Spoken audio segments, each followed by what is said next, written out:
ऊर्ध्वरूपम् अकारपूर्वरूपम् अकारो मध्यमरूपम् अनुस्वारश्चान्तिरूपम् विविधोत्तररूपम् नादसन्धानम्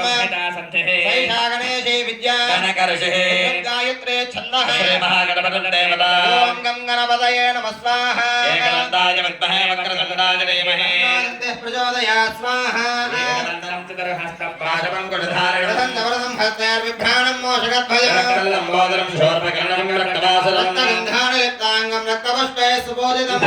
गम्भीरं देवं जगत्कारणमच्युतम् आविर्भवजं च दृष्ट्यादो प्रकृते पुरुषात् परम् एवं ध्यायतयोगत्वं संयोगी योगिनां वरः नमो व्रातपदये नमः गणपतये नमः प्रमदपदये नमस्ते हस्तलम्बोदराय एकदन्ताय विघ्नविनाशिने सुविदिताय श्रीवरदमूर्तये नमो नमः स्वाहा ॐ श्रीं ह्रीं क्लीं ग्लौं गं गणपतये वरवरद सर्वजनं मे वशमाय स्वाहा स्वाहा ॐ श्रीं ह्रीं क्लीं ग्लौं गं गणपतये वरवरद सर्वजनं मे वशमाय स्वाहा स्वाहा ॐ श्रीं ह्रीं क्लीं ग्लौं गं गणपतये वरवरद सर्वजनं मे वशमाय स्वाहा स्वाहा ॐ श्रीं ह्रीं क्लीं ग्लौं गं गणपतये वरवरद सर्वजनं मे वशमाय स्वाहा स्वाहा